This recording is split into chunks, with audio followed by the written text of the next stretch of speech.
14वीं शताब्दी में भारत में सबसे पहले कदम रखने वाले यूरोपीय थे पुर्तगाली। उन्होंने समुद्री व्यापार के जरिए भारत में अपनी शक्ति स्थापित की, लेकिन कुछ समय बाद उनका पतन शुरू हो गया। पुर्तगालियों के पतन के कई कारण थे। पहला, उनकी विवाह नीति ने स्थानीय समाज से दूरी बढ़ाई। दूसरा, भ्रष्ट प्रशासन और दमनकारी शासन ने जनता का विश्वास तोड़ दिया। तीसरा, धार्मिक असहिष्णुता और अनियंत्रित व्यापार प्रणाली ने उनके साम्राज्य को कमजोर कर दिया। और अंत में अंग्रेज, डच और फ्रांसीसी जैसी अन्य यूरोपीय कंपनियों के आगमन ने उनकी शक्ति समाप्त कर दी। इस तरह पुर्तगाली साम्राज्य का पतन भारत में एक नए अध्याय की शुरुआत को इंगित करता है। भारत में नए शक्तियों का उदय उस समय के लिए एक महत्वपूर्ण मोड़ था, जहां स्थानीय जनसंख्या ने अपनी आवाज को फिर से पाया। स्थानीय समाज ने अपने इतिहास और संस्कृति को पुनः जीवित करने की प्रक्रिया में कदम रखा। अब भारत एक नए संकल्प के साथ अपने विकास की दिशा में बढ़ रहा था। स्थानीय उद्योगों ने फिर से अपनी पहचान पाई और समाज के हर वर्ग ने एकजुट होकर अपने भविष्य का निर्माण करना शुरू किया। समाज में शिक्षा और स्थानीय व्यापार को बढ़ावा देने के प्रयासों ने आत्मनिर्भरता की ओर एक नया कदम बढ़ाया। इन कंपनियों ने विभिन्न देशों के व्यापार को भारत में लाने का कार्य किया। व्यापार के इस युग ने भारतीय संस्कृति पर अनगिनत प्रभाव डाला और यह संबंध व्यापार से कहीं अधिक गहरा बन गया। पुर्तगालियों ने अपनी कला, साहित्य और विज्ञान के साथ साथ भारत की समृद्धि में भी योगदान दिया। गोवा में किलों और चर्चों के निर्माण ने एक नई पहचान स्थापित की। फिर भी पुर्तगालियों ने भारत में कई महत्वपूर्ण योगदान दिए। गोवा में भारत का पहला प्रिंटिंग प्रेस उन्होंने स्थापित किया।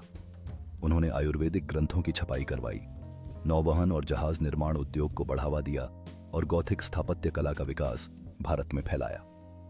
पुर्तगालियों ने एक अनोखी समुद्री व्यवस्था शुरू की, कार्ड जारमेडा काफिला सिस्टम। कार्डज यानी परमिट। बिना कार्डज के कोई भी जहाज समुद्र में यात्रा नहीं कर सकता था। वे खुद को समुद्र के स्वामी मानते थे और नियम तोड़ने वालों के जहाजों पर कब्जा कर लेते थे। भारत में व्यापार के लिए 5 प्रमुख यूरोपीय कंपनियां आईं। 1498 में पुर्तगाली ईस्ट इंडिया कंपनी,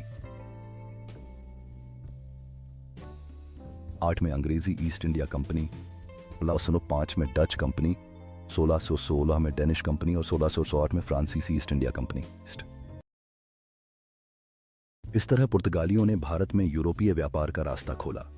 उनकी नीतियों ने आने वाली अंग्रेजी हुकूमत के लिए नींव रखी और भारत का इतिहास सदा के लिए बदल गया। इन व्यापारिक संबंधों ने भारतीय उपमहाद्वीप में कई बदलाव लाए, जिससे नए व्यापार मार्ग स्थापित हुए और विभिन्न संस्कृतियों का मिलन हुआ। ये सभी परिवर्तन भारतीय समाज को गहराई से प्रभावित करने लगे, जिससे नई आर्थिक नीतियों और सांस्कृतिक आदान प्रदान की शुरुआत हुई। इस तरह के व्यापारिक और सांस्कृतिक संबंधों ने आने वाली पीढ़ियों के लिए नए अवसरों का द्वार खोला, जिससे भारत का इतिहास और भी समृद्ध हुआ। इन संबंधों ने न केवल व्यापार को बढ़ावा दिया, बल्कि विभिन्न संस्कृतियों के बीच संवाद और समझ को भी विकसित किया, जो भारत के भविष्य में महत्वपूर्ण साबित हुआ। इस धार्मिक और सांस्कृतिक सहिष्णुता ने समाज में एक नई जागरूकता की लहर पैदा की, जिससे लोगों के दृष्टिकोण को बदलने में मदद मिली। इस तरह पुर्तगालियों की उपस्थिति ने भारतीय व्यापार में एक नया मोड़ लाया, जिसने न केवल आर्थिक विकास को गति दी, बल्कि विभिन्न समुदायों के बीच संबंधों को भी मजबूत किया। इन व्यापारिक गतिविधियों ने न केवल आर्थिक समृद्धि को बढ़ावा दिया, बल्कि एक समृद्ध सांस्कृतिक संवाद का भी आधार तैयार किया, जिसने भारत को वैश्विक मंच पर ला खड़ा किया।